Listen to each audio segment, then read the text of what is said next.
জমিদার বাড়ির বড় ছেলে গ্রামে বেড়াতে আসা এক শহুরে মেয়েকে সারা রাত জোর করে নিজের কাছে আটকে রেখেছে, অথচ সেই মেয়ে জমিদার পুত্রের পাশে চাঁদের কলঙ্ক ছাড়া আর কিছুই না। গ্রামের মানুষের মুখে মুখে আজ শুধু এক কথা, জমিদারের সুপুত্র যে এমন কাজ করতে পারে তা এক মুহূর্তের জন্য কেউ ভাবেনি। এদিকে লজ্জায় জমিদারের নাক কাটা যাচ্ছে, যে কিনা সর্বদা ন্যায়ের প্রতীক রূপে থাকে তার ছেলে কিনা এমন পাপ করে বসলো। সময়টা এখন বর্ষার শুরু, গ্রামাঞ্চলে বর্ষা মানে চারিদিকে পানির জোয়ার। কর্দমাক্ত রাস্তায় খালি পায়ে হাঁটা ছাড়া উপায় নেই। এদিকে আজ সকাল থেকে গুড়ি গুড়ি বৃষ্টি পড়ছে, এর মাঝেও সবার বাড়ি গিয়ে কানাঘুষো যেন বন্ধ হচ্ছে না। আপু, তুই ঠিক আছিস? এক টিনের বাড়ির কোনার রুমে জানালার পাশে বসে আছে সদ্য 18-তে পা দেওয়া এক তরুণী। এক দৃষ্টিতে জানালায় হেলান দিয়ে বাহিরে তাকিয়ে আছে। কি সুন্দর গাছপালা, বৃষ্টির ফোঁটা পাতায় বেয়ে বেয়ে নিচে পড়ছে। পাশেই বেশ বড় এক বিল, পানিতে পুরো সাগরের মতো সবকিছু ঢেকে আছে। উপরে সাদা হাঁসের বাচ্চাগুলো দল বেঁধে সাঁতার কাটতে ব্যস্ত। আপু, কিছু জিজ্ঞেস করলাম তোকে। তোকে আর জমিদার ছেলেকে নিয়ে খুব কথা হচ্ছে। ছোট বোন নুসাইবার কথা শুনে প্রকৃতি থেকে নজর সরিয়ে ফেলে রুবাইয়া। পুরো নাম রুবাইয়া তাসনিম। মলিন হেসে জবাব দেয়, থাকবো না কেন? একদম ঠিক আছি আমি, কিচ্ছু হয়নি আমার।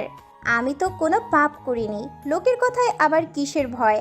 আমি তো বড়ই হয়েছি লোকের কথা শুনতে শুনতে, কখনো বাবার জন্য তো কখনো গায়ের রঙের জন্য। নুসাইবা আর কিছু বলতে পারে না। তার বোনকে সে চিনে, বয়সটা সবে 18 হলেও 30 বয়সী যুবতীর চেয়েও সে অধিক জ্ঞানবান, দায়িত্বশীল। বাবা ছাড়া বড় হওয়া মেয়েরা একটু বেশি বুঝদার হয়। নুসাইবা ভেবে পায় না দাদাজান ফিরলে কি হবে রাতে। অন্যদিকে রুবাইয়া আবার প্রকৃতি দেখায় মনোযোগ দেয়। চোখের সামনে ভেসে ওঠে গ্রামে আসার পর থেকে হওয়া একের পর এক দুর্ঘটনা। আরে মাস্টার মশাই, মগো গাছের মৌচাকের মধু একেবারে সামনে খাড়াইয়া লইয়া আইছি। আপনি আঙুল দিয়ে একটু খাইয়ে দেখেন। না না, লাগবে না। তুমি বোতল ভরে দাও। আমার ছোট ভাইয়ের বউ মেয়ে দুটো সহ সবাইকে নিয়ে বেড়াতে আসবে। আগেই ফোন দিয়ে বলে রেখেছে খাঁটি মধু যেন কিনে রাখি। আরে দেখেন না, সমস্যা নাই। আপনি সার মানুষ, আপনারে ঠকাইলে আল্লাহ অভিশাপ দিব। এক পর্যায়ে জোরাজুরিতে একটু মুখে দিয়ে দেখেন মাস্টার মশাই। নাম তার আলতাফ হোসেন, গ্রামের প্রাইমারির গণিত শিক্ষক। সবাই মাস্টার মশাই হিসেবেই চিনে। মেয়ের আবদারে বাজারে এসেছিল খাঁটি মধু কিনতে। তার ছোট চাচাতো বোনদের নাকি পছন্দ। আজকাল তো গাছে মৌচাক পাওয়াই যায় না। মাস্টার মশাই একটু চেখে দেখে জবাব দেন। ভালোই, দাও তো বোতল ভরে। হঠাৎ পকেটের মুঠোফোন বেজে ওঠে, একটা ছোট নোকিয়া বাটন ফোন। এই যুগে এসেও সেই মুঠোফোনই ব্যবহার করে। কল রিসিভ করে কানে ধরতেই শুনতে পায়, বাবা তাড়াতাড়ি আসো, ছোট মা রুবাইয়া নুসাইফাকে নিয়ে চলে এসেছে। তুই কোথায়? তোর মাকে কাজে সাহায্য কর, ফলমূল শরবত রেডি কর, আসছি আমি। বাবা কল কেটে দিতেই পিছনে ফিরে তাকায় ঝুমুর। সব কাজিনদের মধ্যে সেই সবচেয়ে বড়। জেলার এক জাতীয় বিশ্ববিদ্যালয়ে অনার্স 3য় বর্ষের বাংলা বিভাগের ছাত্রী। মেয়েটাকে বাড়ির বউ বানাতে গ্রামের সবাই যেন উঠে পড়ে লেগেছে। তবে বাবার ইচ্ছা মেয়ে তার মতো পড়াশোনা করে গ্রামের হাল ধরুক। তাই তো সহজে এখন আর ঘর থেকে বের হয় না ঝুমুর। মানুষের চোখে যত কম পড়বে ততই ভালো। ভাউ! ঝুমুর লাফিয়ে ওঠে। এই দুষ্টমি নিশ্চয়ই পিচ্চিটার কাজ। নুসাইবা ছাড়া আর কেউ এমন পাগলামি করবে না। রুবাইয়া তো আসতে না আসতেই সেই কাজে হাত লাগিয়ে দিয়েছে। নুসাইবা পেছন থেকে ঝুমুরকে জড়িয়ে ধরে বলে, কেমন আছো আপু? আলহামদুলিল্লাহ, তোর কি খবর? কলেজের পড়াশোনা কেমন কাটছে? নুসাইবা ঝুমুরকে ছেড়ে দিয়ে বিরক্তির সুরে বলে, উফ আপু, পড়াশোনার কথা জিজ্ঞেস করো না তো। পড়াশোনার কথা কেউ বললে তার সাথে আর কথাই বলতে ইচ্ছা করে না। ঝুমুর হাসে। রান্নাঘর থেকে ফলমূলের প্লেট নিয়ে ভিতরে বড় বসার ঘরে যায়। দাদাজান খেতে কাজ করছে, এখনো হয়তো খবর পায়নি, নয়তো যেভাবেই হোক কাজ ফেলে চলে আসতো। ঝুমুর রুবাইয়াদের দাদা জনাব শওকত হোসেন, তার 3 পুত্র, কোনো কন্যা সন্তান নেই। বড় ছেলে গ্রামের স্কুল শিক্ষক আলতাফ হোসেন, তার ঘরে এক মেয়ে ঝুমুর। মেজো ছেলে আকবর ও তার স্ত্রী, কোনো সন্তান নেই। অনেক কবিরাজ ডাক্তার দেখিয়েও সন্তানের মুখ দেখতে পায়নি তারা। ছোট ছেলে আমাল হোসেন। আমাদের স্ত্রী পাখি তার 2 মেয়েকে নিয়ে শহরেই থাকে। আমাল তার স্ত্রীর সাথে থাকে না, সে অবশ্য আরেক বিশাল ঘটনা। তবে এই বাড়ির কর্তা শওকত হোসেন তার সব বউদের নিজের মেয়ের মতোই ভালোবাসেন। নিজের ছোট ছেলের সাথে সম্পর্ক না রাখলেও ছোট বউ আর নাতিদের খুব স্নেহ করেন। তাই তো প্রতি ছুটিতে পুরো পরিবার শহর থেকে ছুটে এখানে বেড়াতে আসে। আপু, দাদাজান কোথায়? রুবাইয়ার মিষ্টি কণ্ঠে তার কাছে আসে ঝুমুর। দুনিয়ার সব মায়া যেন এই মেয়ের কণ্ঠে খোদা দিয়ে দিয়েছেন। শুধু কণ্ঠ না, চুলও মাসাল্লাহ খুব বড়। প্রতিবার গ্রামে আসলে সব পাড়া প্রতিবেশী রুবাইয়ার চুল দেখতে আসবেই। তবে সেটা শুধু প্রশংসার জন্য না, কিছু আফসোস আর খোটার জন্য বটে। রুবাইয়া এবার কলেজের ফাইনাল পরীক্ষা দিয়ে আসলো। 18 বছর বয়সে চিকন গোলগাল মুখে লম্বা মেয়েটা শুধু একদিক দিয়ে আল্লাহ অপূর্ণতা দিয়েছেন, সেটা হলো গায়ের রং। একটু বেশিই কালো রুবাইয়ার গায়ের রং। এজন্য ছোটবেলা থেকে কম কথা শুনতে হয়নি মেয়েটার। তাই বলে যে সে দেখতে অসুন্দর এমন না, কালো হলে কেউ অসুন্দর হয় না। মানুষের আসল সৌন্দর্য তার চরিত্রে, ব্যবহারে। রুবাইয়া ফলের বাটি হাতে নিয়ে রান্নাঘরে যায়। বড় কাকি একা একা সব করছে, তাকে একটু সাহায্য করবে। রুবাইয়াকে দেখে তার বড় কাকি আমিনা বেগম বলে ওঠে, আরে আমি পারবো, তুই গিয়ে বিশ্রাম নে, ওদের সাথে গল্প কর।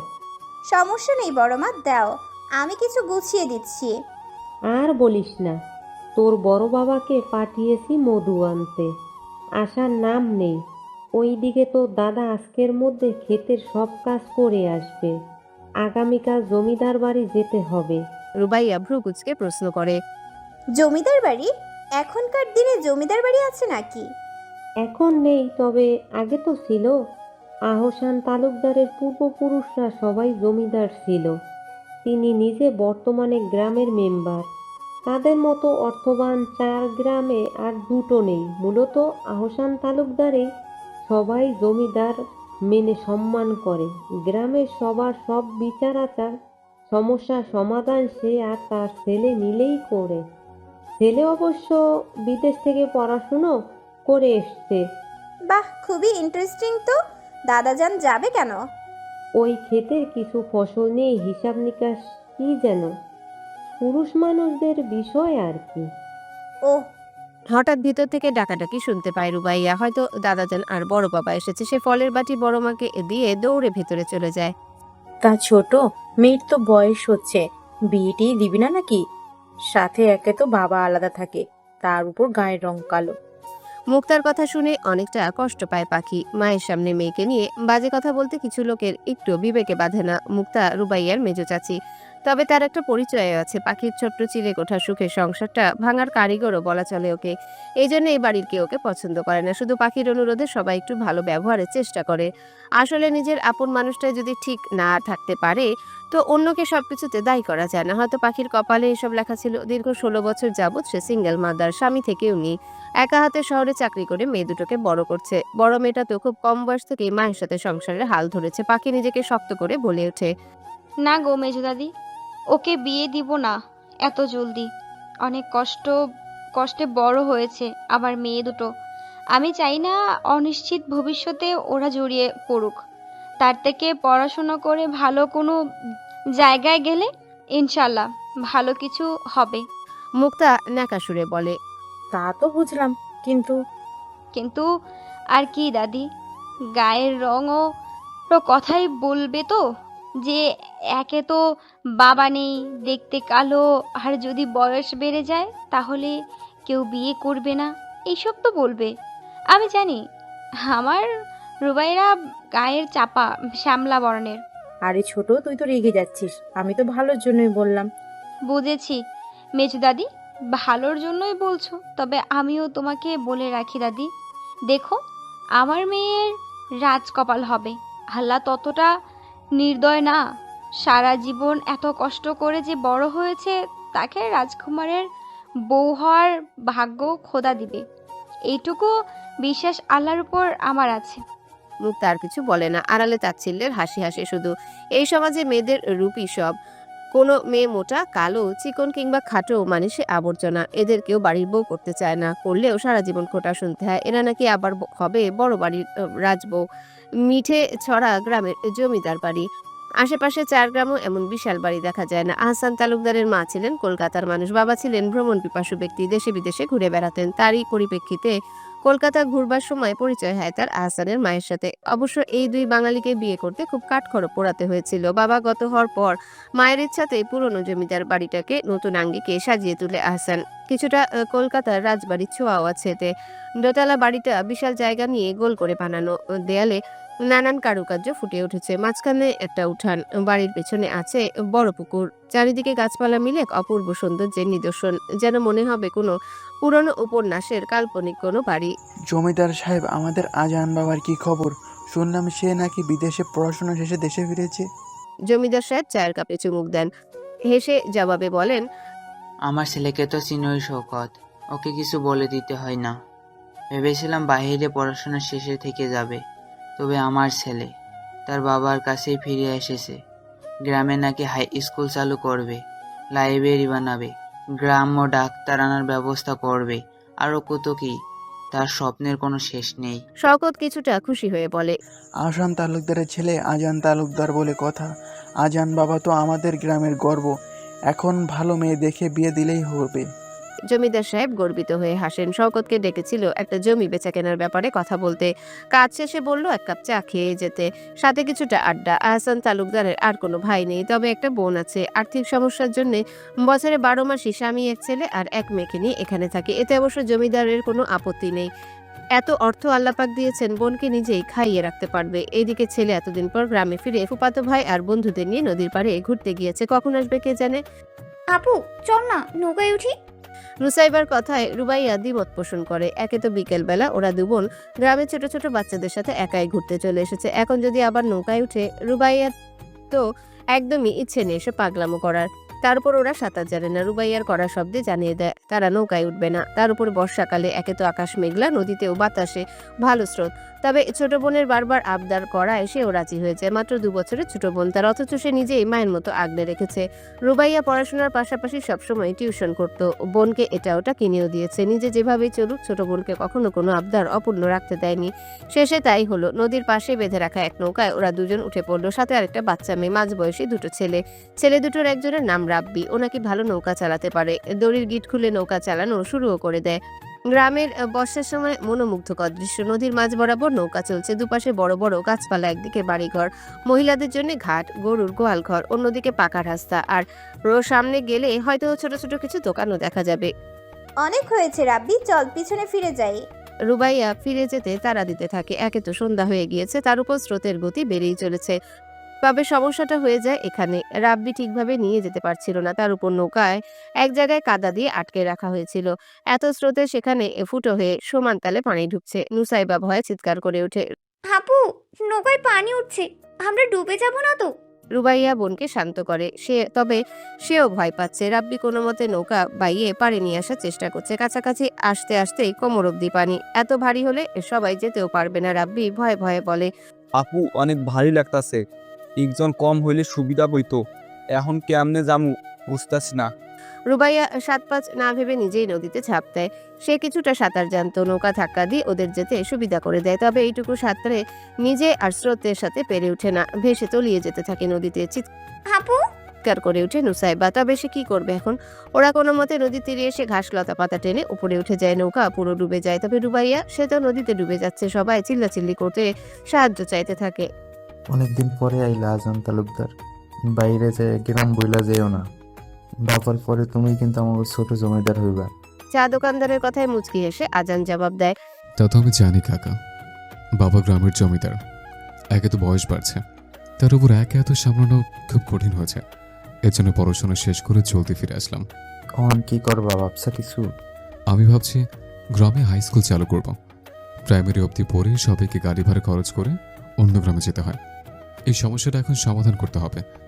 বর্ষার মাঝে কাজ ধরাটা রিস্ক, তবে এখনই শুরু করবো ভাবছি।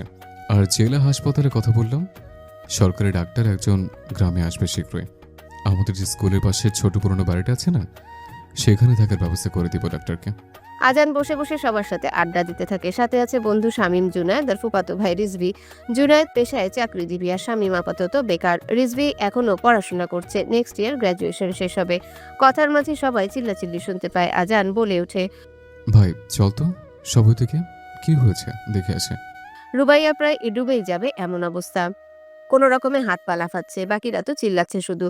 হঠাৎ কেউ একজন গায়ের জ্যাকেট খুলে পাশে ফেলে সজোরে নদীতে ঝাঁপিয়ে পড়তেই সবাই চুপ হয়ে যায়। আচমকে কে এলো? একজন 27 কি 28 বছর বয়সী যুবক সাথে রুবাইয়াকে নিয়ে আসছে। বাকি সব ছেলেরাও রাব্বিদের পাশে দাঁড়িয়ে দেখছে।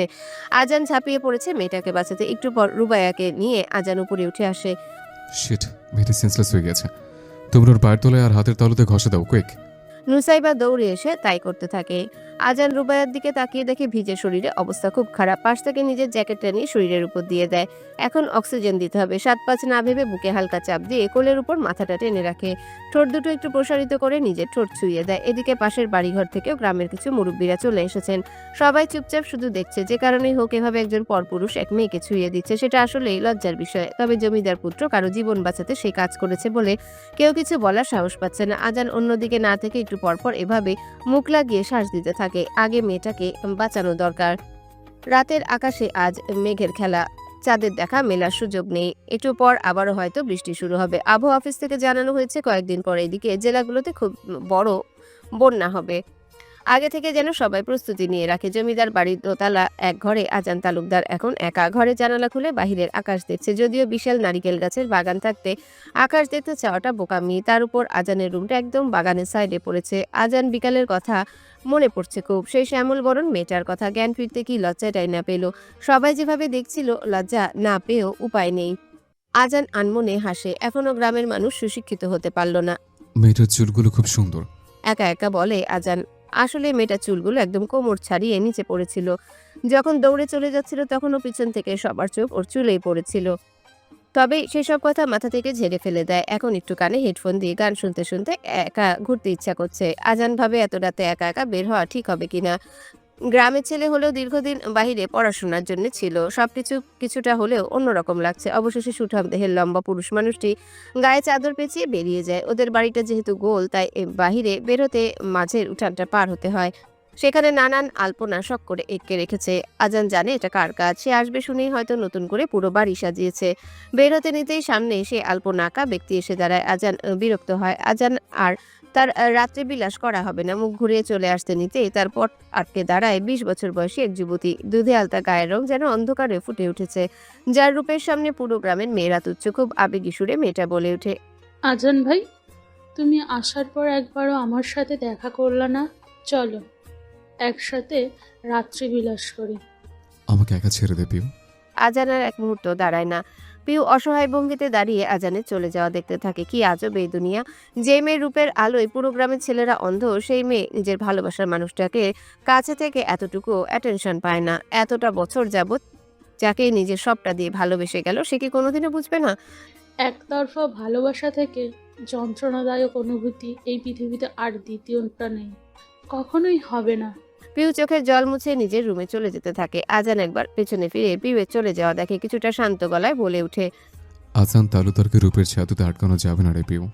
কেমন হলে বিদেশের সাদা চামড়ার মেয়েরা আরও আগে সফল হতো। মানুষের বাহ্যিক রূপ দিয়ে আর কি বা আসা যায়। মনের মিল হলে তবেই না ভালোবাসা পূর্ণতা পায়। আর তোকে আমি ছোট বোন ছাড়া আর কিছুই ভাবি না। ফুফাতো বোন না, ফুফাতো বোন না, আপন বোন ভাবি তোকে আমি। বিয়ের আগে কারোর প্রতি অনুভূতি আসলে সেটা শয়তানের ধোঁকা ছাড়া কিছুই না। নিজের চরিত্রকে হেফাজত কর, সেটা অন্য কারো আমানত। আজান সিঁড়ি বেয়ে উপরে চলে যায়। পিউ চুপচাপ দাঁড়িয়ে থাকে। তার কানে আজানের বলা প্রতিটা কথা বিষের মতো লাগছে। যে মানুষটাকে দীর্ঘ 5 বছর যাবত একতরফা ভালোবেসে এসেছে, সে এখনো তাকে শুধুই বোন ভাবে। আর কি বলল? রূপ। শুধু রূপটাই চোখে পড়লো আজান ভাইয়ের? এত পাগলামো সবটা দিয়ে নিজের করে পেতে চাওয়া চোখে পড়লো না? পিউ ঠাই মেরে দাঁড়িয়ে থাকে কিছুক্ষণ। উপরে তাকিয়ে মিনতি সুরে বলে ওঠে, খোদা, যাকে আমি নিজের সবটা দিয়ে চেয়েছি তাকে অন্য কারোর কখনোই হতে দিও না। আমি সইতে পারবো না। সকালে শুরুটা হয় বৃষ্টি দিয়ে। অনেকটা সকাল হয়ে যাওয়ার পরও অন্ধকারের কমতি নেই। আকাশ যে ভীষণ মেঘলা। মেঘের আড়ালে হতে কিরণ ছড়াতে সূর্যি মামা ব্যস্ত। রুবাইয়া সকাল সকাল উঠে রান্নাঘরে নিজের মাকে আর বড় কাকিকে সাহায্য করতে চলে যায়। বড় মা অবশ্য জোর করে হাতে দুধ চায়ের কাপ ও 2 পিস পাউরুটি দিয়ে পাঠিয়ে দিয়েছে। রুবাইয়ার উপায় না পেয়ে নিজের রুমে ফিরে আসে। নুসাইবা একটু আগে জেগে গিয়েছে। উঠে শুয়ে শুয়ে ফোন টিপছে। রুবাইয়া জানালার পাশে খাটে বসে ফাঁকা দিয়ে এক হাত বাহিরে বের করে। বৃষ্টির ফোঁটা বাতাসের বেগে শুধু হাতে না, তার মুখেও ছিটে ছিটে পড়ছে। বৃষ্টি আসলে রুবাইয়ার মনটা কেমন যেন বিষণ্ণ হয়ে যায়। জীবনের সব দুঃখ কষ্টগুলো বৃষ্টির পানিতে ধুয়ে যেতে পারে না? নিজেকে নিজে বলেই বসে রুবাইয়া। পর মুহূর্তে মনে হতে থাকে এসব বাচ্চামো তার শোভা পায় না। এখনো অনেকটা পথ পাড়ি দিতে হবে। নিজের পায়ে দাঁড়াতে হবে। মা বোনের হাল ধরতে হবে। হাপু, তোর পাউরুটি তোর ভাগের চা খেয়ে ফেলছে। নুসাইবার কথায় তাড়াতাড়ি কাপ হাতে নেয় রুবাইয়া। তবে যা বোকামি করা সে আগেই করেছে, ফলস্বরূপ এখন গরম ভেজা পাউরুটি ফু দিয়ে খেতে হবে। নুসাইবা পাশ থেকে হঠাৎ বলে, আপু, ওই ছেলেটা কিন্তু খুব হ্যান্ডসাম ছিল রে। রুবাইয়া ভ্রু কুচকে প্রশ্ন করে, কোন ছেলে? আরে ওই যে হিরোর মতো কালকে তোকে বাঁচালো, কত লম্বা ফর্সা, সাথে চাপ দাড়ি, আর চুলগুলো দেখেছিস কেমন যেন পেছনে একটু বড়। জানি স্যার, পাকিস্তানি ড্রামার নায়কের মতো লাগে। বাহ, এই না হয় আমার বোন। আমি ডুবে মরে যাচ্ছিলাম আর সে ছেলে দেখায় ব্যস্ত। মোটেও না, আমি তোর চিন্তাই করেছি। তবে একটু তো খেয়াল দেওয়াই যায়, সেটা অবশ্যই তোর জ্ঞান ফেরার পর। কিন্তু তুই তো আমাদের সবাইকে রেখে দৌড়ে চলে আসলি, ধন্যবাদটাও ঠিক মতো দিলি না। রুবাইয়া গতকালের কথা ভেবে লজ্জা পায়। জ্ঞান ফিরতে দেখে এক ছেলে তার শরীরকে একদম আষ্টে পৃষ্ঠে জড়িয়ে রেখেছে, সাথে ঠোঁটে ঠোঁট ছুঁয়ে শ্বাস দিচ্ছে। আশেপাশে এতগুলো মানুষ দাঁড়িয়ে দেখছিল। এমন লজ্জাজনক অবস্থা থেকে ডুবে গেলেই হয়তো ভালো হতো। স্কুল জীবন থেকেই পুরুষ সঙ্গ এড়িয়ে চলা মেয়েকে অপরিচিত কোনো ছেলে ছুঁয়ে দিয়েছে, এর থেকে লজ্জার আর কিছু নেই। তাই তো জ্ঞান ফিরতেই সে উঠে দৌড়ে চলে আসে। নাস্তা বানানো হলো, সবকিছু ঠিকঠাক? জমিদারের স্ত্রী রুমানার কথা শুনে বাড়ির বুয়া শেফালি জলদি সবকিছু গুছাতে থাকে, সাথে সাথে উত্তর দেয়, হ্যাঁ মালকিন, সব হয়ে গেছে। তাড়াতাড়ি কর, জমিদার সাহেব খেয়ে বের হবেন। জমিদার বাড়ির মেয়ে বউকে কোনো কাজে হাত লাগাতে হয় না, শুধু স্বামীকে এটা ওটা বেড়ে খাওয়ানো ছাড়া। বাগানের দেখাশোনার জন্য 2জন মালি আছে, পুরো বাড়ির কাজকর্মের জন্য 3জন বুয়া রাখা আছে। বাড়ির বসার ঘর থেকে উঠোনের চারিপাশে নানান পুরনো আমলে ছোট ছোট জিনিস সাজিয়ে রাখা। বাড়িতে ঢুকলেই সবার আগে চোখে পড়বে সামনের দেয়ালে পুরনো জমিদারদের বড় একটা দেয়াল ছবি, যেন শত বছরের ইতিহাস ধরে রেখেছে বাড়িটা। যুদ্ধের আগে এসব গ্রামাঞ্চলে জমিদারি প্রথা খুব চলতো, এখন তো শুধু সম্মান রক্ষার থেকে কেউ মেনে চলে। রুমানা বেগম আজ বিকালে ঘটক ডেকেছেন, সে কখন আসবে কল করে এখন জানতে হবে। ছেলে বড় হয়েছে, তার উপর যুগ ভালো না। এক সতী মেয়ে দেখে বাড়ির বউ করে আনতে পারলে যেন শান্তি, যে পুরো বাড়িকে নিজের আঁচড়ে বেঁধে রাখতে পারবে। মাস্টারমশাই বাড়ি আছেন? এক পুরুষালী গলা পেয়ে পেছনে ফিরে তাকায় রুবাইয়া। দুপুরে একটু বৃষ্টি কমেছিল, তখন সামনের বারান্দায় রাখা কবুতরের খোপগুলোতে একটু খাবার দিচ্ছিল রুবাইয়া। তখনই পিছন থেকে কেউ বড় বাবার খোঁজ করছে, হয়তো স্কুলের কেউ এসেছে দেখা করতে। তবে পিছনে ফিরতে রুবাইয়ার হৃদস্পন্দন যেন থেমে যাওয়ার উপক্রম। এদিকে আজানও অবাক হয়ে মেয়েটাকে দেখছে। এই মেয়ে গণিত স্যারের বাড়ি কি করছে? তাদের কোনো আত্মীয় নাকি হতে পারে? রুবাইয়া আজানের কথায় আমতা আমতা করে উত্তর দেয়, জি বড় বাবা ভিতরে আছে, আপনি এসে বসুন, আমি ডেকে দিচ্ছি। জলদি কথা শেষ করে এক প্রকার পালিয়ে যায় মেয়েটা। আজান রেনকোটটা খুলে সামনের দড়িতে ঝুলিয়ে রাখে, ভেতরে ঢুকে পাশে চেয়ারে বসে। এবারই সবাইকে তার খুব চেনা, মাস্টার মশাই তার ছোটবেলার শিক্ষক, সব আদর্শ তার কাছ থেকে শেখা। যত বড়ই হোক না কেন ছোটবেলার শিক্ষকদের জন্যই বেশি সম্মান আসে। মেয়েটা হয়তো স্যারের ভাইয়ের মেয়ে। তার কথা ভেবে আজান মনে মনে বলে ওঠে, শি স্ট্রেঞ্জ। দেখে তো গ্রামের মনে হচ্ছে না। শহুরে মেয়ে হয়তো এতটা অকওয়ার্ড ফিল করলো কেন? যা হয়েছিল সবটাই তোর ঘটনা। আলতাফ হোসেন গায়ে শার্ট জড়িয়ে কিছুক্ষণ পর ভেতরের রুম থেকে বেরিয়ে আসলেন। আজান বারান্দার সামনে রুমে বসে আছে। বাইরে এখনো বৃষ্টির আধিপত্য। বর্ষাকাল মানেই পুরো সময় শুধু বৃষ্টি আর বৃষ্টি। আজান মাস্টার মশাইকে আসতে দেখে দাঁড়িয়ে সালাম দিয়ে ওঠে, আসসালামু আলাইকুম স্যার, কেমন আছেন? ওয়ালাইকুম আসসালাম। আরে আজান বাবা, দেখি বসো বসো। শুনেছিলাম ফিরে এসেছো, তা কেমন দিনকাল কাটলো বাইরে পড়াশোনা করে? আলহামদুলিল্লাহ স্যার, আপনিও বসুন। আলতাফ হোসেনও পাশে চেয়ারে বসেন। একটু পর তার স্ত্রী ভিতর থেকে চা বিস্কিট নাস্তা এনে দিয়ে যায়। আলতাফ নানান বিষয় নিয়ে আজানের সাথে কথা বলতে থাকে। আজান জমিদারের পুত্র হলেও শিক্ষককে সম্মান দিতে জানে। তার মানে বাবা, তুমি গ্রাম ছেড়ে আর যাবে না বলছো? ভেবে নিয়েছো তো? এখনো তো গ্রামে কেউ পড়াশোনা করলেই শেষে ঢাকা চলে যায়। গ্রামটার আর উন্নতি হলো কোথায়? আফসোসের ভাষায় বলে ওঠেন আলতাফ হোসেন। আজান তার প্রতি উত্তরে বলে, শুরুটা না হয় আমিই করলাম, আমার দেখা দেখি আরো কয়েকজন করবে। শুনলাম এই বৃষ্টি বাদলের মাঝেই নাকি হাই স্কুলের কাজ ধরবে। জি, সামনে যে তুফানটা আসছে সেটার আগে সব জোগাড় করে রাখবো। ওই ঝড় বন্যা শেষ হলেই কাজ শুরু করব। তার আগে হাসপাতালে কথা হয়েছে, সরকারি ডাক্তার আসবে একজন, 2 দিনের মধ্যে বদলি হবে আশা করা যায়। তুমি আমাদের গ্রামের গর্ব আজান।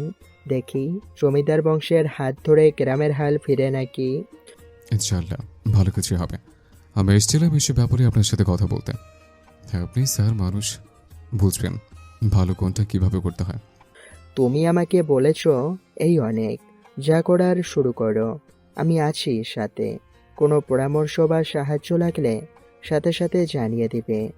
চায়ের কাপে চুমুক দিতে দিতে দুজনের মাঝে অনেকক্ষণ আড্ডা হয়। অন্যদিকে ভিতরে বসে বসে আড়ি পেতে সবটা শুনছে নুসাইবা। ঝুমুর ঘর গুছানোর মাঝে খেয়াল করতেই প্রশ্ন করে, কি রে পুচকি শয়তান, কি শুনছিস কান পেতে? হুম। শুনছি ওই লম্বা ছেলেটা কি বলে। ঝুমুর পাশে এসে আহ্লাদি সুরে বলে ওঠে, কেন রে, জমিদার পুত্রের প্রেমে পড়লি নাকি? তুই সবে কলেজে উঠছিস, এইসব চিন্তা বাদ দে। আর বামুন হাত বাড়ালে তো আর চাঁদ ধরতে পারে না। কোথায় জমিদারের একমাত্র পুত্র, আর কোথায় আমরা? আরে দূর, তুমি বেশি ভাবছো। অমন কিচ্ছু না। আমি তো আপুর জন্য ছেলেটাকে পছন্দ করেছি। এমন হ্যান্ডসাম দুলাভাই হলে মন্দ হয় না। ঝুমুর তাড়াতাড়ি পাশে এসে বসে ভ্রুকুচকে ফিসফিসিয়ে প্রশ্ন করে, ঘটনা কি, কখন, কিভাবে? নুসাইবা এক এক করে সবকিছু বলতে থাকে। জানো শেষে আপু কি লজ্জাটাই না পেয়েছিল। নুসাইবা হাসতে থাকে। ভেবেছিল তার সাথে তাল মিলিয়ে ঝুমুরও মজা নিবে, তবে কি যেন ভেবে ঝুমুর একদম চুপ হয়ে যায়, যেন দুশ্চিন্তায় পড়ে গিয়েছে এমন অবস্থা। কি হয়েছে আপু? না কিছু না, আসলে গ্রামে এখনো সবাই অতটা মডার্ন হতে পারেনি। এভাবে এইসব হয়তো অজানা তালুকদার দেখে কেউ কিছু বলবে না, যদিও সেটা দুর্ঘটনা ছিল। তবু তার উপর তুই যাদের কথা বললি, নদীর পাশের বাড়ি আর কি, সেখানে এক বাড়ি ছিল জালালদের। তারা বিপক্ষ দলে রাজনীতি করে, তবে জমিদার অন্তত ভালো হওয়াতে মেম্বার হোক বা অন্য কিছু, সবেই তাদের পছন্দ করে। তো তার সাথে কালকের ঘটনার কি? হাসে রে বোন, তুই ছোট মানুষ তাই বুঝতে চাচ্ছিস না। জালাল কাকা সব সময় খাপ পেতে থাকে, কখন জমিদারদের ক্ষতি করবে, সবাই সামনে ছোট করবে এইসবের জন্য। তারা এ নিয়ে বদনাম হয়তো দিতে পারবে না, তবে চেষ্টায় থাকবে। আচ্ছা শোন, তুই আর রুবাইয়া একটু আজান ভাইয়ের থেকে দূরে থাকবি। মানে কখনো প্রয়োজন ছাড়া সামনে যাওয়ার দরকার নেই। সে প্রায় আমাদের বাসায় আসে বাবার সাথে দেখা করতে, এখন বুঝলি? নুসাইবা মনমরা হয়ে মাথা নাড়ালো। অথচ সে কাল রাতে কি সুন্দর স্বপ্নটাই না দেখেছে। তার বোন বিশাল বড় রাজবাড়ির বউ হবে, সুখী হবে, রানী হয়ে থাকবে। ভেবেছিল সেসব স্বপ্ন হয়তো সত্যি হবে। পরে ভাবে দোষ নুসাইবারই। চেনা নেই জানা নেই ছোট্ট ঘটনাটাকে কেন্দ্র করে সে কত কিছু ভেবে ফেলেছে। এদিকে রান্নাঘরের পাশে ছোট্ট ছাউনির নিচে দাঁড়িয়ে আছে রুবাইয়া। সবাই ভিতরে কাজ করছে, মন চাচ্ছে বৃষ্টিতে একটু ভিজতে, তবে এতে যদি বৃষ্টির পানি অপমানিত হয় তখন। রুবাইয়া হাসে। এই হাসিতে পরিষ্কার তাচ্ছিল্য ফুটে উঠেছে। তার মনে আছে একবার গ্রামে বেড়াতে এসে ছোটবেলা সে খুব সুন্দর করে শাড়ি পরে সেজেছিল, চোখে কাজল, পায়ে আলতা, একদম যেন নববধূ। এমনি শখের বসে মেয়েরা হুটহাট সাজতে পছন্দ করে। এমন সময় সে কি বৃষ্টি। ছোট্ট বধূ সাজে থাকা রুবাইয়া তখন উঠোনে নেমে ভিজতে থাকে, দুহাত মেলে প্রকৃতি উপভোগ করতে থাকে। তবে সে তো ভুলেই গিয়েছিল সে কালো। কালো মানে কিছু লোকের জন্য অভিশাপ। মেজ কাকি পাশে দাঁড়িয়ে খোঁটা সুরে বলে, দেখ রুবাইয়া, এই বৃষ্টির পানিতে গোসল করে গায়ের কালো রং একটু উঠে নাকি? যেই বউ সাজ আজ দিয়েছিস, এমন গায়ের রং থাকলে বাস্তবে আর কারো বউ হওয়া যাবে না তোর। হলেও কোনো বুড়া বা পা ভাঙা বিপদ নিয়ে কালো বেড়ার বউ হতে হবে। দেখ একটু বৃষ্টির ছোঁয়ায় রং পাল্টায় নাকি, যদিও এতে পানির ফোঁটা অপমানিত হবে। পুরনো কথা ভেবে চোখের করে জল চলে আসে রুবাইয়ার। একটা মেয়েকে শুধু সৌন্দর্য দিয়ে কি মাপা যায়? সুন্দর হলে সে ভালো ছেলে পাবে, মোটা হলে পাবে না, কালো হলে পাবে না, খাটো হলেও পাবে না। সব কিছুতে শুধু মেয়েদেরই কেন? যদিও চাচি কথাটা মজার ছেলে বলেছিল, তবে সেটা ইচ্ছে করে রুবাইয়াকে অপমানিত করতে তার সহ্য হয় না। এত ষড়যন্ত্রের পরেও এই বাড়ির সবাই কেন তাদের মা মেয়ের সাথে যোগাযোগ রাখে? কেন মুক্তা চাচির বোন আর তার মেয়ের সাথে রাখে না? তারা তো আমলের দ্বিতীয় স্ত্রী আর সন্তান। রুবাইয়াদের সুখের সংসারটা যারা ভেঙে গুড়িয়ে দিয়েছে, রুবাইয়ার মাঝে মাঝে মনে হয় সে খুব ক্লান্ত, জীবনটাকে আর বাঁচিয়ে রাখতে ইচ্ছা করে না। আবার মনে হয় মা তো বেঁচেই আছে তাদের দুই বোনের জন্য, তাই রুবাইয়াকেও বাঁচতে হবে, সবার সাথে চোখে চোখ মিলিয়ে চলতে হবে। তার গায়ের রঙকে সে কখনোই তার সফলতার বাধা হতে দিবে না। আজ রুবাইয়া আবারও ভিজবে। এই সুন্দর গ্রাম্য পরিবেশে বাগানে গাছের ফাঁকে ফাঁকে ঘুরে ঘুরে সব সৌন্দর্য নিজের মনে নিয়ে নিবে। যেই ভাবা সেই কাজ। ওড়নাকে বুকের উপর ছড়িয়ে দিয়ে সে পিছনে বেরিয়ে যায়। একটু সামনে আধা পাকা রোডের পাশে বড় বাগান, নিচে কিছুটা পানি জমে আছে, তবে এদিকটায় কোনো মানুষ নেই। রুবাইয়া ভিজতে ভিজতে সেখানেই আসে। মাথা উপর করে আকাশের দিকে দেখে, বৃষ্টির ফোঁটায় চোখ খুলতে ব্যর্থ। সে আনমনে হাসে, এখানে কেউ নেই, তাকে কেউ কথা শোনাতে পারবে না। সে এখন একটু নিজের মতো ভিজবে। চোখ বন্ধ করে সে ঘুরে ঘুরে ভিজতে থাকে। আচ্ছা স্যার, আজ তবে আসে। খেয়ে গেলে না বাবা? আজ না স্যার, পরে অন্যদিন। আজ বাড়িতে কাজ আছে খুব। জালালের ভাইয়ের ছেলে নাকি কোনো মেয়ের সাথে অসভ্যতা করেছে, এ নিয়ে লোকই বিচার দিয়ে গেছে। দুপুরের পর জমিদের বাড়িতে আসবেন, সেখানে বিচার হবে। আজ তো স্কুল বন্ধ। আচ্ছা, সময় হলে আসবো। যাও বাবা, সাবধানে। আজান সালাম জানিয়ে রেনকোট গায়ে জড়িয়ে বেরিয়ে যায়। বড় রাস্তা দিয়ে গেলে সময় লাগবে, তাই পিছনের বাগান হয়ে ভেতর দিয়ে যাবে। চোখ পোকাতে তার ভয় নেই। যেখান দিয়ে গেলে দ্রুত যাওয়া সম্ভব সেদিক দিয়ে সে রওনা দেয়। হঠাৎ বাগানের পাশ দিয়ে যাওয়ার সময় সে দাঁড়িয়ে যায়। এত বৃষ্টিতে একা একা এখানে কোন মেয়ে? কিছুটা কৌতূহল নিয়ে একটু উকি দেয়। বৃষ্টিতে ভিজে সোজা হয়ে যাওয়া বিশাল চুল তার, কে যেন নিজের মতো বৃষ্টি বিলাসে ব্যস্ত। আজানের খেয়াল হয় কোথায় যেন দেখেছে মেয়েটাকে। একটু আগ্রহ নিয়ে সে কাছে আসে। রুবাইয়া এদিক ফিরতেই দুজনের চোখে চোখ পড়ে যায়। আজানের স্মৃতিশক্তি প্রখর, তৎক্ষণাৎ বুঝে ফেলে এ তো গতকালকে সেই শ্যামলা মেয়েটা। বেশ লাজুকতা আছে মুখটায়। রুবাইয়া আজানকে দেখে পুরো বনে যায়। আবার ওই ছেলে? লজ্জায় তো মরে যেতে ইচ্ছা করছে। একা একা বাচ্চাদের মতো যে পাগলামি করছিল সব দেখেছে ছেলেটা। রুবাইয়া এক পলক আজানের দিকে তাকিয়ে পাশ দিয়ে একটা দৌড় দেয়, একদম বাড়ির দিকে চলে যায়। গ্রামের এক কৃষকও সেখান দিয়ে যাচ্ছিল। একদিকে একটা মেয়েকে দৌড়ে যেতে দেখে সে কিছুটা অবাক হয়। অন্যদিকে আজানকে রাস্তা দিয়ে যেতে দেখে, ভাবে হয়তো চোখের ভুল। আজান যেতে যেতে নিজেকে বলে, স্ট্রেঞ্জ, আমি আবার কি করলাম? দিন শেষে সব দোষ আসান ঘোষে কেন হয়? পরে আবার ভাবে ভুলটা তারই। এভাবে কাছে এসে চেহারা চিনতে চাওয়া ঠিক হয়নি, তবে তার উদ্দেশ্য খারাপ ছিল না, শুধু কিছুটা কৌতূহল। মেয়েটা হয়তো লজ্জা পেয়েছে। তারও এখন বাড়ি ফিরে যাওয়া উচিত। জমিদার বাড়িতে আজ বিচার বসেছে, এসব নতুন না। গ্রামের যে কোনো সমস্যার সমাধান এই বাড়ির বিচারশালাতেই হয়। জমিদার বাড়িতে আজ বিকালে বিচার সভা বসেছে। গ্রামের এক স্কুল পড়ুয়া মেয়ের সাথে অসভ্যতা করেছে জালালের ছোট ভাই ছেলে ইকরাম। আজানের বয়সী, একই সাথে পড়াশোনা করতো বলে ওকে খুব ভালো করে চিনে সে। গতকাল সন্ধ্যায় নাকি ছোট্ট মেয়ে মিলি স্কুলের পাশে দোকান থেকে বিস্কুট কিনে নিয়ে বাসায় ফিরছিল। তখন অন্ধকারে মেয়েটাকে একা পেয়ে জোর করে খারাপভাবে স্পর্শ করেছে। গ্রামের কৃষকরা কাজ শেষে বাড়ি ফেরার সময় সবটা দেখেছে। ওরা দৌড়ে গিয়ে মেয়েটাকে বাঁচায়। ইকরাম তৎক্ষণাৎ পালিয়ে যায়, তবে মিলির মা সাথে সাথে জমিদারকে জানিয়ে রাখায় তার লোকেরা ইকরামদের বাড়ি গিয়ে পাহারা দিতে থাকে। ছেলেটাকে পালাতে দেয়নি একদমই। আজ সেসবের বিচারেরই পালা। প্রথম মেয়ে পক্ষের সব কথা শোনা হলো। জমিদার কড়া গলায় ইকরামকে প্রশ্ন করে, এসব সত্য ইমরান? অবশ্য তোমার কথায় এখন কিছু যায় আসে না, যা হয়েছে সবাই দেখেছে। তবুও তুমি কিছু বলতে চাইলে বলতে পারো। ইকরাম কি করবে বুঝছে না। সবাই যখন সবটা দেখে ফেলেছে, মিথ্যা বলেও লাভ নেই। সে অসহায় ভঙ্গিতে চাচার দিকে তাকায়। জালালার উপায় না পেয়ে বলে ওঠে, আমার কিছু বলার ছিল।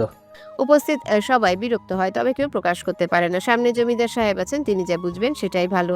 জমিদার জানে জালাল লোক ভালো না, তবে এখানে তার কথা না শুনলে হয়তো বলবে ব্যক্তিগত শত্রুতার জোরে কথা শুনেনি।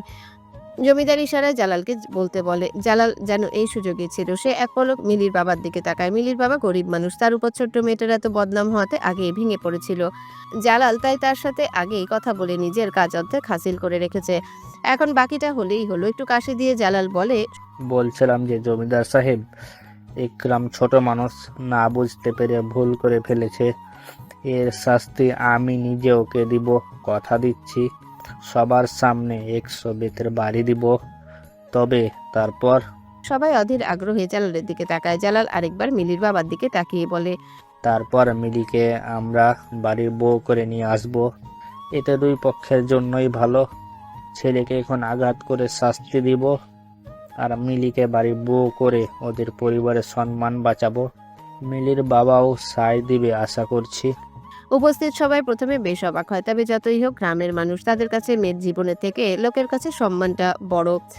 মিলির মা ঘৃণা ভরা চোখে মিলির বাবার দিকে তাকায়, তবে মিলির বাবা চুপ করে নিচে তাকিয়ে থাকে শুধু, যেন তার এতে কোনো আপত্তি নেই। জমিদার বাদে তার সাথে মোটামুটি সবাই এই মতামতে রাজি। জমিদারের মন যেন কোনো সায় দিচ্ছে না। এরই মাঝে আজান তার বাবার পাশে এসে দাঁড়ায়। উপস্থিত সবার দিকে তাকিয়ে তাচ্ছিল্যের হাসি দিয়ে বলে, গ্রামের কেউ এখনো সুশিক্ষিত হতে পারল না। সবাই আজানের দিকে অসহায় ভঙ্গিতে তাকিয়ে থাকে। এভাবে বলল কেন জমিদার পুত্র? এর থেকে আর ভালো সমাধান হয় নাকি? মেয়ের সম্মানটাই তো বড়। আজান জমিদারের দিকে তাকিয়ে বলে, বাবা, জালাল কাকা তো বলল 100 বেতের বাড়ি দেবে, আগে সেটা দিয়ে শেষ করুক। জমিদার জালালকে তাই করতে বলে। উপস্থিত সবাই সহমত। পরের বিষয় পরে দেখা যাবে। এইদিকে ইকরাম চুপচাপ সবটা সহ্য করা ছাড়ার উপায় দেখছে না। জালাল বেদ্দি ইচ্ছা মতো ইকরামের পিঠে মারতে থাকে। প্রায় 1 ঘন্টা পর হাঁপিয়ে উঠলে এসে থেমে যায়। ইকরামেরও অবস্থা খুব খারাপ, তবে জেলের ভাত খাওয়া থেকে একদিনে এইটুকু সহ্য করাই যায়। ইকরাম নিচে বসে কাতরাতে থাকে। এমন সময় জমিদার বাড়ির বিশাল বড় সদর দরজা খুলে ভিতরে কয়েকজন পুলিশে প্রবেশ করে। জমিদার সাহেব অবাক হন। এখন পুলিশ কেন? সে তো পুলিশকে খবর দেয়নি। হঠাৎ ছেলের কথা মনে পড়তে তার দিকে তাকায় আহসান তালুকদার। আজানের ঠোঁটের কোণে হাসি লেগে আছে। তার মানে এসব তারই কাজ। জালাল পুলিশকে দেখে তাড়াতাড়ি বলে ওঠে, ও যা করেছে তার শাস্তি তো আমি নিজে ওকে দিলাম, আর কথাও তো দিয়েছি মিলিকে বাড়ির বউ করব। তাহলে পুলিশ কেন? পুলিশ আমি ডেকেছি কাকা। জালাল রাগে আজানের দিকে তাকায়। আজান সেসবে তোয়াক্কা না করে বলে ওঠে, ইকরাম আমার সমবয়সী, ঠিক বয়সে বিয়ে করলে হয়তো মিলির মতো আমাদের মেয়ে থাকতো। এমন বাচ্চা একটা মেয়েকে কোন আক্কেলে আপনারা তো বড় ছেলের সাথে বিয়ে দিচ্ছেন? আর এটা তো বাল্য বিবাহ। একে তো সে ক্রাইম করেছে, সেটা ঢাকার জন্য এখন আরো বড় অন্যায় করছে।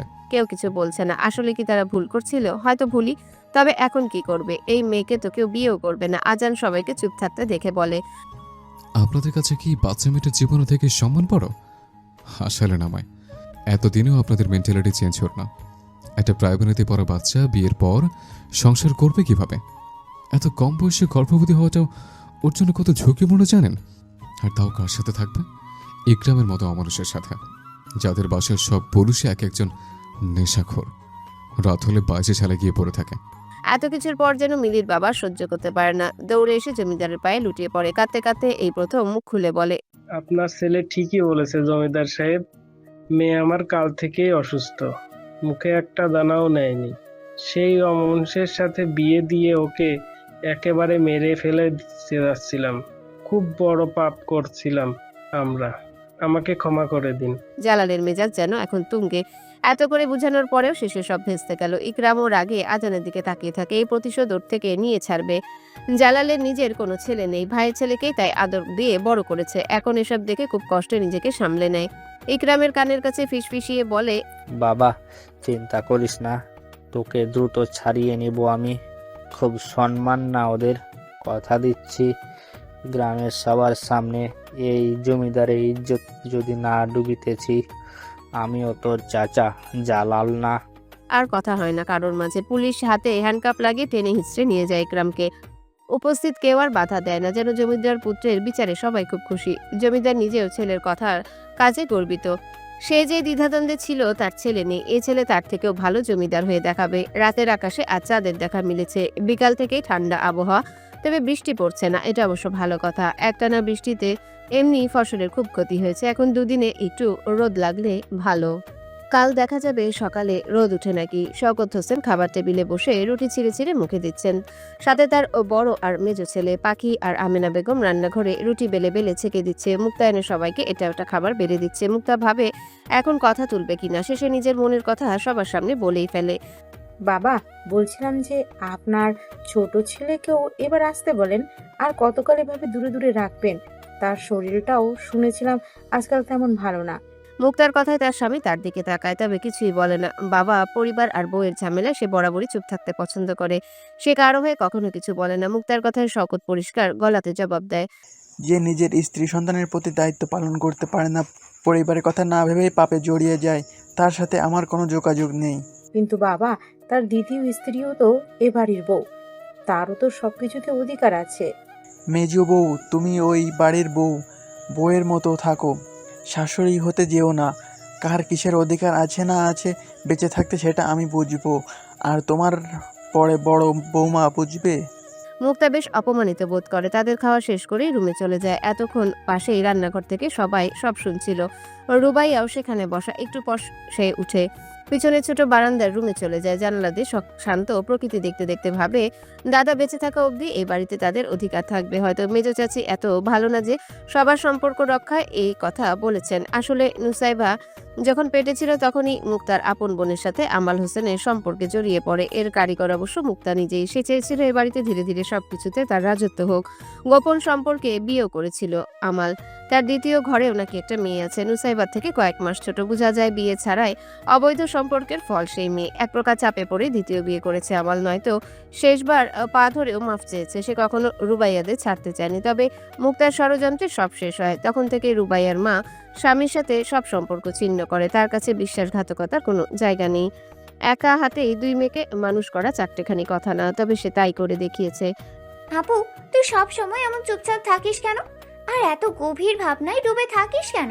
নুসাইবার গলা পেয়ে পিছনে ঘুরে তাকায় রুবাইয়া। কখনো কখনো দায়িত্বের বোঝা মানুষের বয়স বাড়িয়ে দেয়। রুবাইয়াও তেমনই মেয়ে।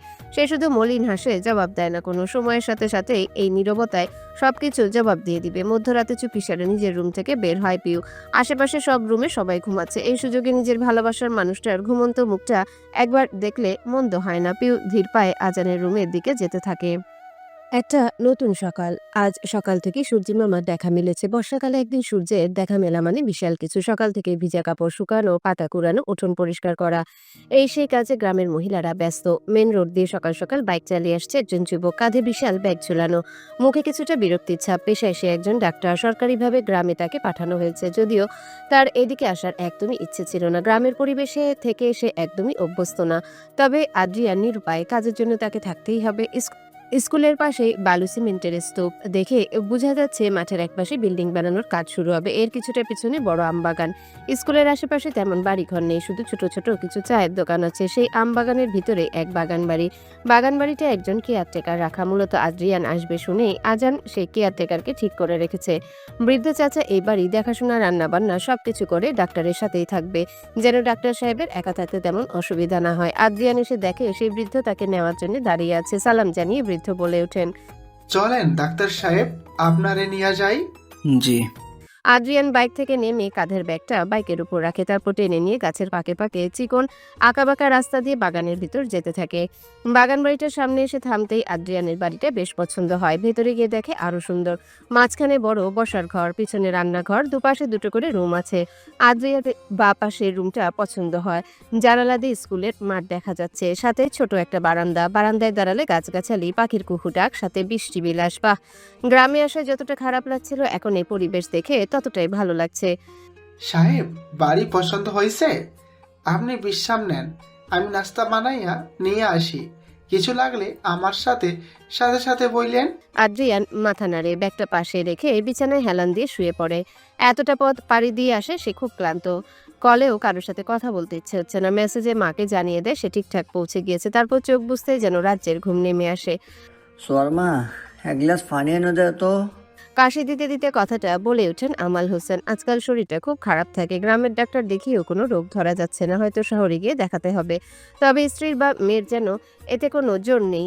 তারা তাদের মতোই থাকছে, ঘুরছে। মাঝে মধ্যে আমালের খুব আফসোস হয়, না চাইতেও বারবার পাখির সাথে মোহনাকে মিলাতে থাকে। পাখির রূপে গুণে সব দিক দিয়ে মোহনার থেকে শতগুণ ভালো ছিল। তারপরেও কেন যে এই সম্পর্কের প্রতি ঝোঁক এসে যায়, এইসব হয়তো তারই শাস্তি।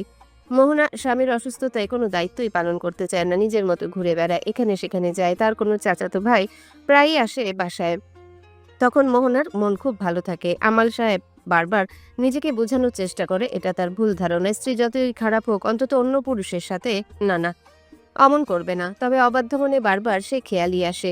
বইয়ের নিজের জমির টাকাতেই আমাল শুয়ে বসে খাচ্ছে, কিছু বলতেও পারবে না, শুধু চুপচাপ সহ্য করা ছাড়া। মেয়েটাও মায়ের মতো অবাধ্য। গ্রামে থেকেও ছোট ছোট জামা পরে ছেলে বন্ধুদের নিয়ে ঘুরে। তার মায়ের আহ্লাদে দিন দিন আরো বিগড়ে যাচ্ছে। বাবাকে সেও গোনায় ধরে না।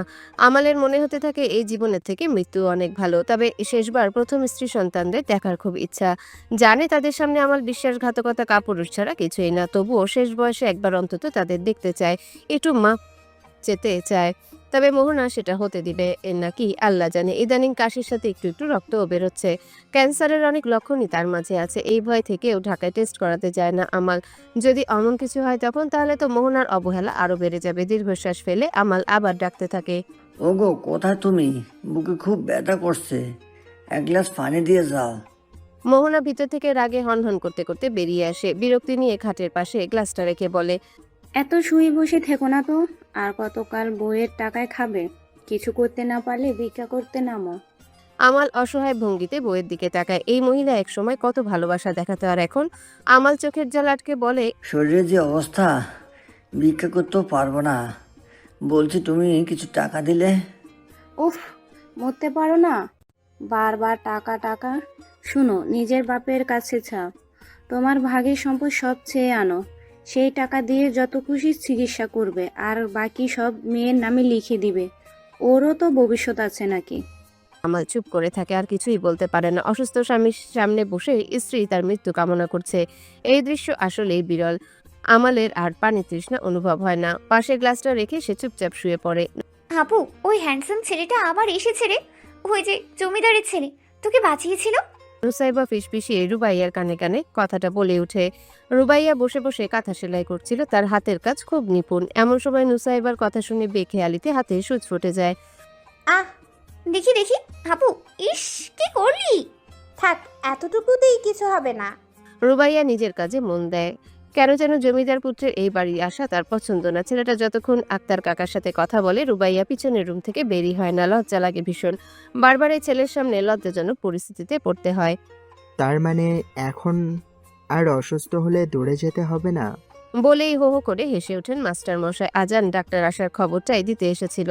থাকা খাওয়ার সব ব্যবস্থা জমিদার বাড়ির তরফ থেকে করা হবে। আজান কিছুটা চিন্তিত হয়ে বলে ওঠেন। কিন্তু স্যার, সমস্যা তো অন্য জায়গায়। আলতাফ হোসেন ভ্রু কুঁচকে প্রশ্ন করে। কেন, আবার কি হলো? আজান কিছুটা চিন্তিত হয়ে জবাব দেয়।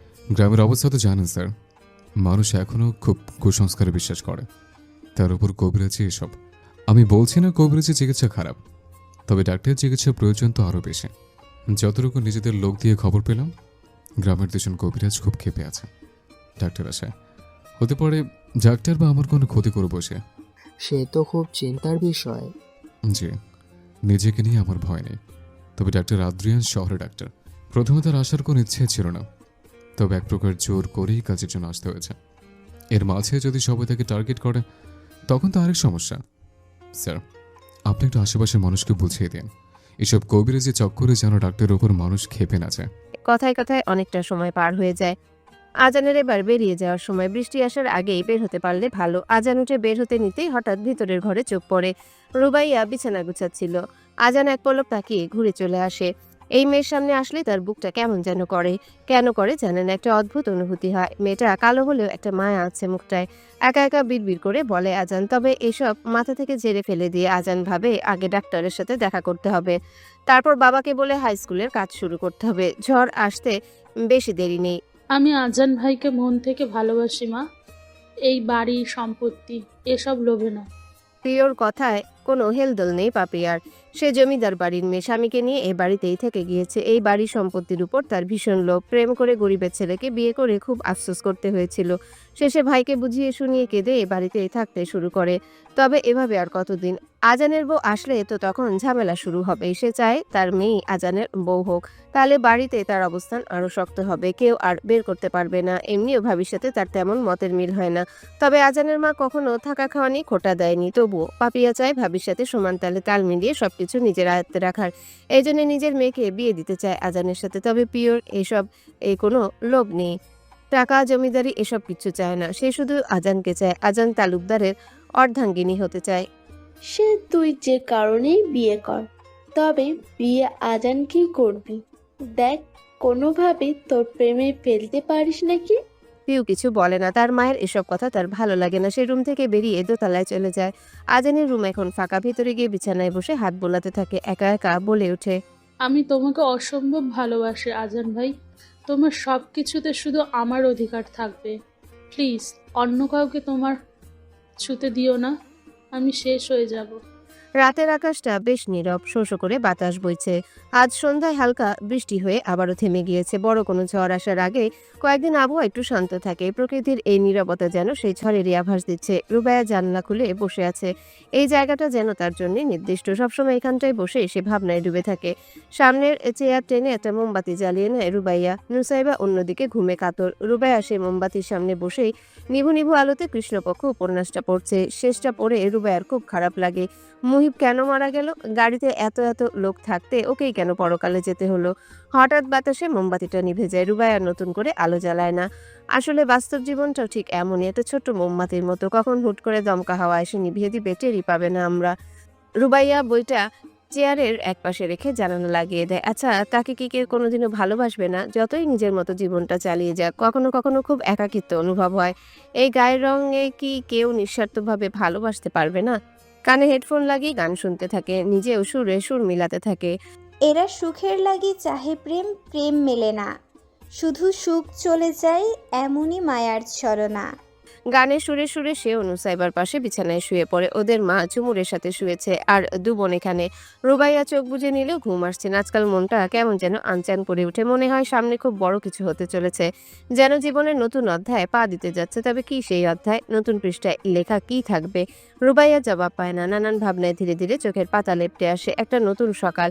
চারিদিকে এখনো ঠান্ডা ঠান্ডা বাতাস বইছে, তবে বৃষ্টির দেখা নেই। স্কুলের পাশের মেইন রোড দিয়ে একা একা হেঁটে যাচ্ছে ঝুমুর। সকাল সকাল দাদাজান না খেয়েই জমির কাছে বের হয়ে গিয়েছিলেন। তাই মা খাবার হাতে পাঠিয়ে দিতে চেয়েছিলেন নুসাইবাকে। ঝুমুরের কে তো যত আড়ালে রাখতে পারে ততই ভালো। তবে ঝুমুর নিজেই জোর করে ব্যাগ হাতে বেরিয়ে এসেছে, ভাবলো সে সেই দিক দিয়েই যাওয়া যাক। এইদিকে 2 দিন পর ভার্সিটিতে পরীক্ষা, একটা বইও লাগতো। জমির ওইদিকে তার এক ফ্রেন্ড আছে, ওর থেকেই ধার করে নিয়ে আসছে আসার সময়। সেসব নিয়ে ভাবতে ভাবতে সামনে এগুতে থাকে ঝুমুর। হঠাৎ চোখ পড়ে পাশের বাগানটার দিকে। আর এই লোকটাকে বাবার কাছে শুনেছিল গ্রামে নতুন ডাক্তার এসেছে, স্কুলের কিছুটা পাশেই চেম্বার। এই কি সেই লোক? এভাবে গাছে ওঠার চেষ্টা করছে কেন? ঝুমুর দ্রুত কাছে গিয়ে বলে, আরে ডক্টর সাহেব, আপনি গাছে উঠছেন কেন? গাছে বসে আবার কোনো চিকিৎসা দিবেন নাকি? হুম হুম হুম। আদ্রিয়ান থেমে যায়, পিছনে ঘুরে দেখে গোলগাল মুখের একটা মেয়ে মাথায় ওড়না পেঁচিয়ে দাঁড়িয়ে আছে। দেখে তো ভার্সিটি পড়ুয়া মনে হচ্ছে। গ্রামে তো সবার 16 পার হতে না হতে বিয়ে হয়ে যায়, আর মেয়েদের পড়াশোনা সেখানেই সমাপ্ত। তবে এই মেয়ের হাতে বই দেখে মনে হচ্ছে পড়াশোনা এখনো চলছে। আদ্রিয়ান কিছুটা হতাশ হয়ে বলে, আপনাদের গ্রামে কি একটুও নেটওয়ার্ক থাকে না? কাল রাত থেকে কল করার চেষ্টা করছি, তবে পারছি না। তাই বলে আপনি গাছে উঠবেন? ঝুমুর হাসতে থাকে। বেচারা শহুরে ডাক্তার গ্রামে এসে একদম নাজেহাল অবস্থা হয়ে গিয়েছে। আদ্রিয়ান কিছুটা বিরক্ত হয়ে বলে, জি, আপনি আমার কোনো উপকারে না করলে যেতে পারেন। এভাবে হাসার কিছু নেই।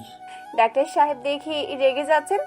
থাক, আর রাখতে হবে না, নিচে নামতে জলদি, আপনাকে নেটওয়ার্কের জায়গায় নিয়ে যাচ্ছি। আদ্রিয়ান কোনো মতে গাছ ধরে ধরে নিচে নামে। ঝুমুর তাকে সাথে নিয়ে স্কুলের সামনে এক ভাঙাচোরা চায়ের দোকানে নিয়ে আসে। এই নিন আপনার নেটওয়ার্কের জায়গা। আসলে গ্রামে সচরাচর নেটওয়ার্ক পাওয়াই যায় না, শুধু জমিদার বাড়ির ওইদিকে আর আমাদের জমির পাশের বাড়িগুলোর দিকে একটু নেটওয়ার্ক থাকে। মাঝে মাঝে শুধু নেট পাই আমরা, তবে এই এক জায়গায় সব সময় নেট পাবে, তবে একটু সাইডে গিয়ে হাত উঁচু করে ধরতে হবে। সো পিনকুল, একটু তো কষ্ট করতেই হবে ডাক্তার সাহেব।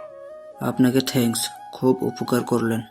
সেটা আমার কর্তব্য ছিল, নয়তো গাছে উঠতে গিয়ে হাত পা ভেঙে ডক্টর নিজেই যদি রোগী হয়ে যেত, আমরা গ্রামের মানুষ কি করতাম? ঝুমুর আর কথা বাড়ায় না। আশেপাশের লোক এভাবে শহুরে ছেলের সাথে দাঁড়িয়ে কথা বলতে দেখলে খারাপ ভাববে। সে কথা শেষে সেখান থেকে চলে আসে। আদ্রিয়ান একবার ঝুমুরের দিকে তাকিয়ে আবার নিজের কাজে মন দেয়। আগে মাকে কল করে কথা বলতে হবে। এখানে যে অবস্থা, একদমই থাকতে ইচ্ছা করছে না। তার উপর রাতে জমিদার ডেকে অনেক কিছু বুঝিয়েছে। তার আশায় গ্রামের কিছু লোক খুশি না। এত ঝামেলা কিভাবে যে সামলাবে। আজান ভাই, মামি খেতে ডাকছে, আসো। পিউ কথা শেষ করে চলে আসতে নিতেই আজান বলে ওঠে। পিউ, দাঁড়া। পিউ থেমে যায়, ঘুরে আজানের কাছে এসে হাসি মুখে দাঁড়ায়। আজান কি তাকে সুন্দর লাগছে বলবে? আজ পিউ আজানের পছন্দের রঙে সেজেছে। নীল রঙের শাড়ি, চুড়ি, পিছনে খোপা করা। একে তো দুধে আলতা গায়ের রং, যা 4 গ্রামে কারণে সাথে এভাবে শাড়ি পরে সেজেছে যেন সাক্ষাৎ পরি। আজান হয়তো বলবে, তোকে আজ অন্যরকম লাগছে রে পিউ। তবে পিউ এর ধারণা ভুল প্রমাণ করে আজান বলে, তুই কি যখন তখন আমার রুমে চলে আসিস? জি। বললাম তুই কি আমার রুমে আসিস আমার অবর্তমানে? কাজটা কিন্তু একদমই ঠিক না পিউ। আমার প্রাইভেসি নষ্ট হয়, এমন কিছু আমি একদমই পছন্দ করি না। আজান কথাটা শেষ করে পিউয়ের আগেই বেরিয়ে যায়। পিউ পলক্ষীনভাবে আজানের দিকে তাকিয়ে থাকে। একতরফা ভালোবাসার অনুভূতি যে এতটা যন্ত্রণাদায়ক সেটা সময়ের সাথে সাথে বুঝে যাচ্ছে পিউ। তবুও ভয় নেই, আজানের জীবনে তো আর অন্য কেউ নেই। 2 দিন আগে হোক বা পরে আজান শুধু তার হবে। এখন যত খুশি ইগনোর করুক, তখন এই শাড়ি চুরির প্রশংসা না করে যাবে কোথায়? যখন সে আজানের সহধর্মিণী হবে। পিউ মন খারাপ করে আজানের পিছন পিছন যেতে থাকে। মা, আমাকে একটা ফর্ম তুলে দিতে পারবে? গুচ্ছর একটা ফর্ম উঠিয়ে দিও। বসে বসে পিঠা বানাতে বানাতে বলে ওঠে রুবাইয়া। আজ বাদে কাল তার পরীক্ষার ফলাফল দিবে, মনে খুব ভয়। তবে সে জানে তার পরীক্ষা যেহেতু খারাপ হয়নি, রেজাল্টও ভালোই আসবে। তাই মাকে আগেই ভর্তি পরীক্ষার ফর্মের কথা বলে রাখলো। পাখি হেসে বলে, একটা কেন, লাগলে আরও 2-3টা উঠিয়ে রাখিস, যেখানে হয় আল্লাহ ভরসা, ভর্তি হয়ে যাবে। রুবাইয়া কিছুটা খুশি হয়। আসলে সামনের পরীক্ষাগুলো ঠিকঠাকভাবে দিতে হবে। একটা ভার্সিটিতে হয়ে গেলে আর কোনো সমস্যা হবে না। মুক্তা পাশে দাঁড়িয়ে সবটা শুনতে পায়। তার মুখে চিন্তার ছাপ। এসব আবার শ্বশুর শুনলে নাজারি পকেট থেকে টাকা বের করে দিয়ে দেয়। কবিরাজ, খবর পাইছো নাকি? জমিদারের পোলায় তো ডাক্তার লইয়া আইছে। কবিরাজ মোমবাতি জ্বালিয়ে বন্ধ রুমে ধ্যানে মগ্ন ছিল।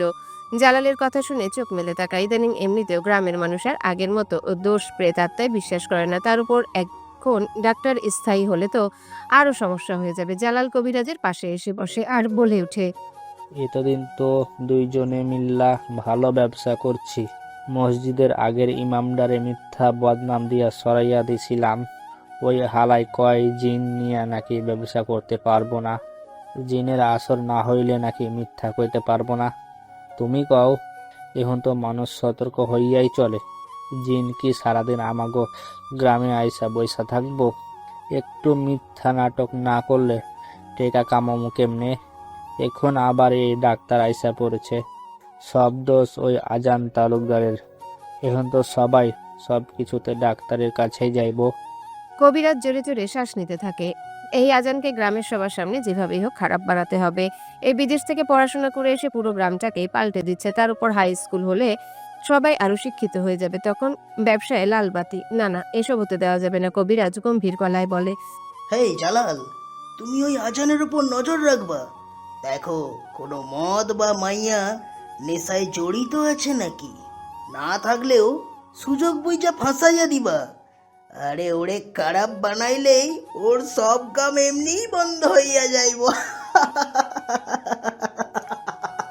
জালাল একটা বিকৃত হাসি দিয়ে উঠে দাঁড়ায়। এখন শুধু একটা সুযোগের অপেক্ষা।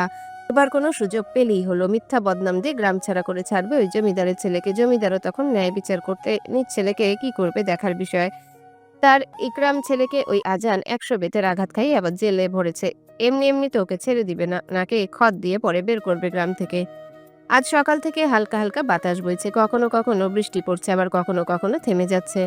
আবহাওয়া জানান দিয়েছে খুব বড় ঝড় আসবে হয়তো। রুবাইয়ার মনটাও আনচান করতে লাগলো। সে বাড়ির পিছনে বাগানে ঘুরে ঘুরে আশেপাশে জমি খালবিল দেখতে থাকে। সময়টা এখন বিকেল। ঝুমুর আজ ভার্সিটি গিয়েছে সেই খুব ভোরে। এদিকে কোনো ছাতাও নিয়ে যায়নি। বিকাল থেকেই গুড়ি গুড়ি বৃষ্টির দেখা। ওর আসার সময়ও হয়ে গিয়েছে। আমেনা বেগম স্বামী আক্তারকে ঘুম থেকে ডেকে তুলবেন ভাবছেন, ওনাকেই পাঠিয়ে দিবে মেয়েকে আনতে। আমেনা বেগম রুমের দিকে পা বাড়াতে নুসাইবার সাথে দেখা হয়। বড় মা, কোথায় যাও? ওই তোর বড় বাবাকে বলবো ছাতা নিয়ে এগিয়ে যেতে।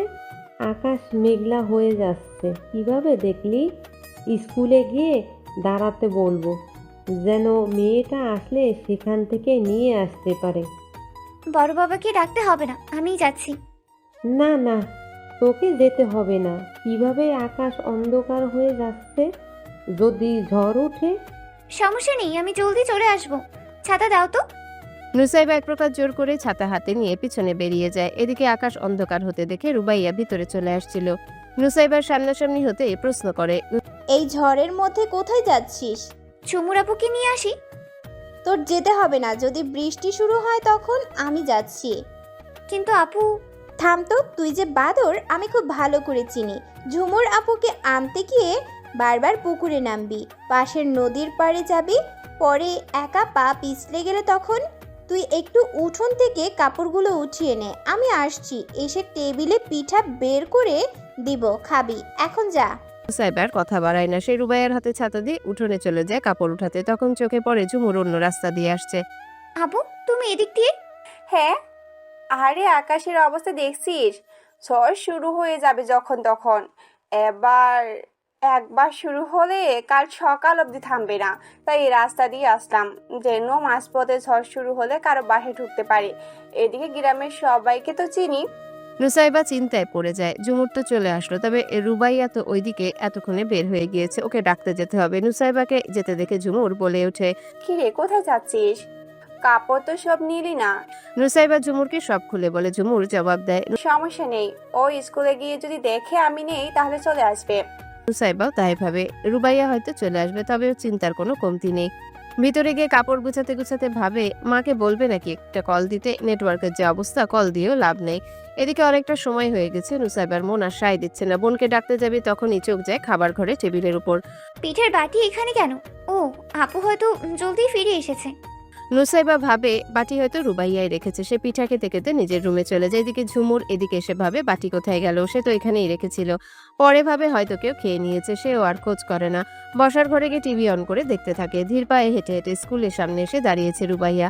এখন সময়টা বিকেল নাকি সন্ধ্যা একদমই বোঝা যাচ্ছে না। চারিপাশে একদম অন্ধকার হয়ে গিয়েছে। শো শো করে খুব জোরে বাতাস বইছে। আসার সময় তো এতটা বাতাস আর অন্ধকার ছিল না। এখন হঠাৎ আবহাওয়ার কি হলো? বর্ষাকালে এই এক সমস্যা, কখন হঠাৎ আকাশ মেঘলা হয়ে যাবে বোঝাই যায় না। রুবাইয়া দেখে আশেপাশে তেমন কোনো মানুষও নেই। সে হেঁটে হেঁটে প্রাইমারি স্কুলের ভিতরে চলে আসে। নিচতলা ফাঁকা, দোতলায় ক্লাসরুম আছে। নিচতলায় হয়তো বাচ্চারা খেলতে পারে বৃষ্টির মাঝেও। রুবাইয়া কিছুক্ষণ দাঁড়িয়ে থাকে। ধুম করে বৃষ্টি শুরু হয়, সাথে ঝড়ের বেগে বাতাস। ফোনটাও আনতে ভুলে গিয়েছে। রুবাইয়া এখন এত বাতাস আর বৃষ্টিতে বেরো হতে পারবে না। ঝুমুর কি অন্য রাস্তা দিয়ে চলে গেল? হতে পারে, নয়তো এদিক দিয়ে আসলে তো দেখাই হতো। তবে রুবাইয়া কি করবে বুঝতে পারছে না। এত অন্ধকার, ঝড়, সাথে হুটহাট বিদ্যুৎ চমকাচ্ছে। রুবাইয়ার খুব ভয়ও করতে থাকে। এই যে মেয়ে, এমন ঝড়ে এখানে একা কি করছেন? পুরুষালী গলা পেয়ে পিছনে তাকায় রুবাইয়া। দোতলা থেকে নেমে এসে হাতে ফোনের লাইট জ্বালিয়ে দাঁড়িয়ে আছে এক যুবক। অন্ধকারে ঠিক বোঝা যাচ্ছে না কে। এদিকে রুবাইয়াকে আলোতে দেখে প্রথমবারই চিনে ফেলে আজান। মাস্টার মশাইয়ের বাড়িতে বেড়াতে এসেছে। সেই শহুরে মেটানা আজান হেঁটে হেঁটে রুবাইয়ার সামনে এসে দাঁড়ায়। রুবাইয়াও কাছে থেকে দেখে চিনে ফেলে। জমিদার বাড়ির ছেলে আজান তালুকদার। আজান রুবাইয়াকে প্রশ্ন করে, আপনি একা এখানে কি করছেন? এই আবহাওয়াতে তো বাড়িতে ফিরতে পারবেন না। আসলে একটু দরকারে এসেছিলাম। এখন যে বৃষ্টি আর বিদ্যুৎ চমকাচ্ছে, বের হওয়ার সাহস হচ্ছে না। না না, বোকা নাকি? এত ঝড়ে বের হলে আর প্রাণ নিয়ে ফিরতে হবে না। রুবাইয়া বুঝতে পারে না কি করবে। এদিকে আজান এসেছিল সিমেন্ট বালু কতটুকু কি এসেছে এসব দেখতে যেতে।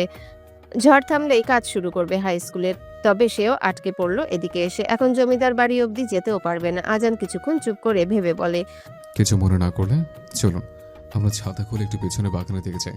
একটু সামনে গেলে বাগান বাড়ি, এখান থেকে দেখা যাচ্ছে। ডাক্তার রাজরানকে থাকতে দিয়েছে ওখানে। চলুন বৃষ্টি থামা অবধি সেখানে থাকি। সালাম আলাইকুম। হ্যালো বন্ধুরা, কেমন আছো তোমরা সবাই? আশা করছি তোমরা সবাই ভালো আছো, সুস্থ আছো। রোহিত, ভয়েস অফ বিতি চ্যানেলের পক্ষ থেকে এডিটর। গল্পটি কেমন লাগলো অবশ্যই কমেন্ট করে জানাবেন। এই যে বন্ধুরা, ভয়েস অফ বিতি চ্যানেলে যদি নতুন হয়ে থাকেন তাহলে প্লিজ সাবস্ক্রাইব করে বেল আইকন বাজিয়ে রাখুন, যাতে আপনাদের পরবর্তী গল্পের নোটিফিকেশন সবার আগে আপনি পান।